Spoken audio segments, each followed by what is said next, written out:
کئی روز ہو گئے ریکارڈنگ نہیں ہوئی میر صاحب کی. یہ یہ غفلت اتنی نہیں ہے، سستی زیادہ ہے.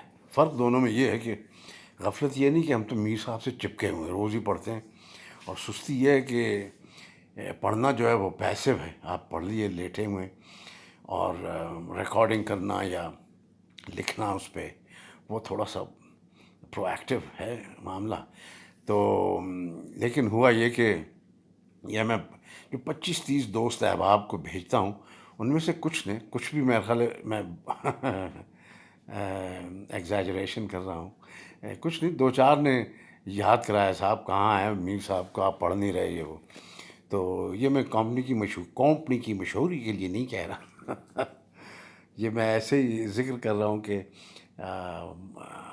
خوشی ہوئی کہ ایک دو نے ہی صحیح، 4 نے، لیکن مس تو کیا. تو یہ صاحب فوراً آتے شعر کی طرف. بہت ہی مزے کا شعر ہے، اور بھی بڑی چیزیں ہوں گی. 2-4 لوگ آپ میں سے اور اشعار بھیجتے ہیں اس سے ریلیٹڈ، یا اس کے معنوی کے معنوں کے جو ہیں، اور شیڈز اس کے اوپر کبھی کبھی ریکارڈنگ بھیجتے ہیں. آئی لو اٹ، تھینک یو.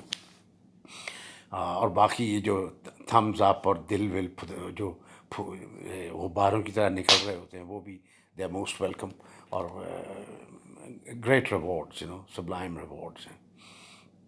تو چلیے شعر پہ آتے ہیں. ایک 51ویں نظم ہے، غزل ہے. اس کا شعر ہے کہ اس کے انہوں نے 3 شعر چوز کیے ہیں اس غزل کے، اور کم از کم 2 اشعار ایسے ہیں جو کہ میں بڑا حیران ہوں انہوں نے ایڈ نہیں کیے اس میں. چلیے اس کے جو 3 اشعار انہوں نے لکھے وہ میں پڑھتا ہوں، لیکن آج ڈسکشن ایک ہی پہ کریں گے کہ اس کا خیال چشم سے شب خواب لے گیا، قسمیں کہ عشق جی سے میرے تاب لے گیا.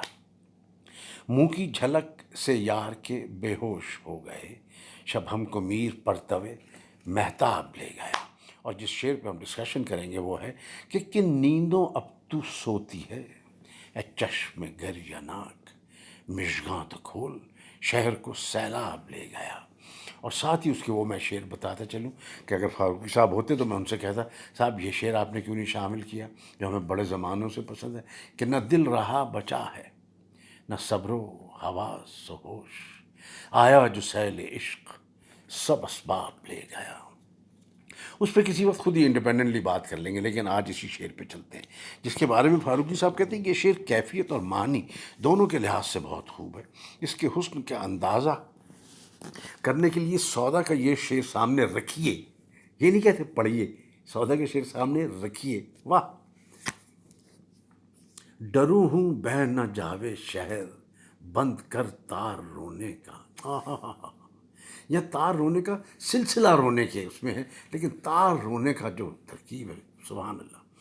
ڈرو ہوں بہ نہ جاوے شہر، بند کر یا بند کر تار رونے کا، نظر آتا ہے پھر آنکھوں میں کچھ آثار رونے کا. سودا کے دوسرے مصرے میں ایک دلچسپ مبالغہ ہے، یعنی آثار کچھ جو نظر آتا ہے، وہ انڈر اسٹیٹمنٹ از دا مبالغہ. یہ بیوٹی ہے اس کی کہ کچھ جو ہے نا وہ بہت زیادہ کچھ ہے، مبالغہ نظر آتا ہے. اور پہلے مصرے میں ایک شگفتہ صنعت کیا ہے؟ تار بند کر شہر کا بہ جانا، یہ صنعت ہے.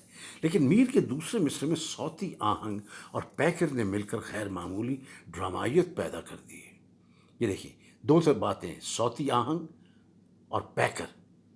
مژگاں تو کھول، شہر کو سیلاب لے گئے. یہ پیکر سیلاب ایک خونخوار شیر کی طرح سامنے آتا ہے، یعنی یہ پیکر ہے جو بستی کے جانوروں یا نہتے انسانوں کو اٹھا لے جاتا ہے، یا پھر کسی طوفان کی طرح جو اچانک آتا ہے اور اچانک ختم ہو جاتا ہے، ایک شہر کا اجاڑ لے جاتا ہے.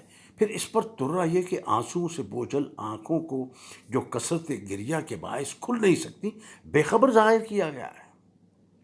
رونا بے چینی اور درد کا اظہار کرتا ہے، اور سونا امن و سکون کی علامت ہے. لیکن یہاں رونے کی کثرت کے باعث آنکھوں کے کھل نہ سکنے اور اس طرح انہیں یہ نامعلوم ہو سکنے کو سیلاب گریہ سے کیا قیامت ٹوٹی ہے، بے خبری کی نیند سے تعبیر کیا ہے. غضب کا شعر ہے. یہ کنایہ بھی موجود ہے کہ ہمیں رونے پر اختیار نہیں ہے، ہمارے رونے کی وجہ سے شہر میں سیلاب آ جاتا ہے تو ہم مجبور ہیں بلکہ بے خبر. بھئی یہ خوب نکتہ نکالا کہ نہ صرف مجبور ہیں بلکہ بے خبر. واہ، بلکہ بے خبر ہے. چشم گریہ ناک کو اپنے سے الگ شخصیت فرض کر کے ایک اور طرح کا ڈرامائی تناؤ پیدا کر دیا ہے. یہ بہت ہی اعلیٰ انہوں نے ایک بات بتائی ہے اس میں، یعنی محسوس تھی لیکن انہوں نے وہ الفاظ میں ڈال دیا کہ چشم گریہ ناک جو ہے اس کو جناب اینتھرومورفک کوالٹیز بنا دیا ہے. اس کو اینتھروپومورفک انسانی کوالٹیز دے دی ہے. چشم گریہ ناک جو ہے وہ ساورن ہو گئی ہے. It has a life of its own.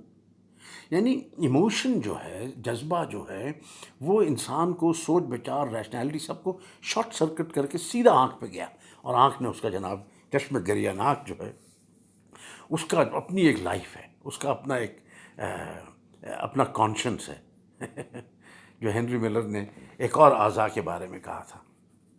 تو کہنے لگی کہ اعضاء کے بارے میں ایک اور عضو کے بارے میں کہا تھا. اچھا جی، ایک الگ شخصیت تصور فرض کر کے ایک اور طرح کا ڈرامائی تناؤ پیدا کیا ہے. پھر یہ کہ آنسو روکنے کی تلقین نہیں ہے، صرف یہ کہا کہ پلکیں اٹھا کر دیکھو تو صحیح یار تمہارے رونے نے کیا غضب ڈھایا ہے. یہ بھی اشارہ ہے کہ اگر اسی طرح گریہ جاری رہا تو جہاں سب شہر بہہ جائیں گے جو تم پر تانہ زنی کرتے اور پتھر پھینکتے، وہاں معشوق کا گھر بھی بہہ جائے گا. اب یہ اشارہ کہاں ہے اس شعر میں؟ یہ مجھے تو صاف پتہ نہیں لگا. فاروقی صاحب کو پتہ لگا ہے، اور اگر آپ کو پتہ لگے تو آپ بتائیے کہاں. بتائیے کہ نیندوں اب تو سوتی ہے اے چشم گریہ ناک، مشگاں تو کھول شہر کو سیلاب لے گیا. ہاں، اگر آپ بہت زیادہ ہی غور کریں تو ہو سکتا ہے کہ شہر کو سیلاب لے گیا کے اندر وہ اس کو کہہ رہے ہیں یار یہ تم نے کیا کر ڈالا، بہت برا ہوا. اس میں تو ان کا بھی گھر شامل تھا. شاید اس طرح سے اگر ہو تو ہو. کہہ لگے رونے پر ایک طرح کی مباحات بھی ہے. اب مباحات میں 3 دفعہ دیکھ چکا ہوں لیکن ہر دفعہ بھول جاتا ہوں مطلب کیا ہے، کیونکہ روزمرہ کا استعمال نہیں ہے. اور مباحات کا مطلب ہے گرینڈر. میں نے انگریزی میں کہہ رہا ہوں لیکن شان و شوکت لکھا ہوا ہے. تو ایک گرینڈر ہے صاحب، یہ تو ہے کہ کیا مشگاں تک کھول شہر کو. ایک بڑی گرینڈ ایپک اسکیل پہ گیم ہوئی ہے اس شعر میں. اور رونے کی ممکن خراب نتیجے اور اچھے نتیجے کی طرف اشارہ بھی. یہ باتیں لفظ شہر سے پیدا ہوئی ہیں کیونکہ یہ صاف ظاہر ہے کہ اس شہر میں عاشق بھی ہے اور معشوق بھی. روزمرہ کی رو سے صرف شعر یا بستی یا اس طرح کا کوئی لفظ رکھ کر کوئی بات کہی جا سکتی ہے. مثلا شہر میں بہت بارش ہو رہی ہے تو مراد یہ ہوتی ہے کہ وہ شہر جس میں ہم تم رہ رہے ہیں. اب فاروق صاحب ایک اور شعر لائیں کہ قائم نے اس یعنی قائم چاند پوری جن کا ذکر کئی مرتبہ کرتے ہیں، قائم نے اس مضمون کو سودا سے بہتر نبھایا ہے. اب چشم گریہ پیما صرفا ہے کیا جہاں کا. اب چشم گریہ پیما صرفا ہے کیا جہاں کا، سیلاب خون سے تیرے جل تھل تو بھر چکا ہے. سیلاب خون سے تیرے جل تھل تو بھر چکا ہے. قائم نے چشم گریہ پیما کی نہایت خوبصورت ترکیب رکھی ہے جس میں پیکر کو بھی دخل ہے. دوسرے مصرے سے پیکر کو تقویت پہنچتی ہے. جل تھل کا تعلق پیمائش سے، یعنی پہلے مصرے میں گریہ پیما ہے اور دوسرے میں پیمائش کا ذکر ہے، تو یہ ضلع ہے، ان میں آپس میں تعلق صرف ہوا ہے. یعنی شعر بڑھ گیا ہے اس کی وجہ سے، کوالٹی اس کی. لیکن میر کی سی ڈرامائیت اور میر کی طرح دونوں مصروں میں انشائی اسلوب کے نہ ہونے کی وجہ سے اور میر کے مصرع ثانی میں جو پکارنے کی کیفیت ہے اس کے فقدان سے قائم کے شعر کو میر سے کمتر کر دیا ہے. چشم گریہ ناک کی ترکیب میر حسن نے بھی استعمال کی ہے، لیکن ان کا شعر اس ترکیب کی خوبی کے باوجود محض بیانیہ اور خبریہ اسلوب کے باعث سودا سے بھی کم نظر آتا ہے کہ اس چشم گریہ ناک نے عالم ڈبو دیا. جدھر گئی ادھر کو یہ طوفان لے گئی. مجھے تو یہ صاحب شعر بہت پسند آیا ہے، میر حسن کا جو ہے.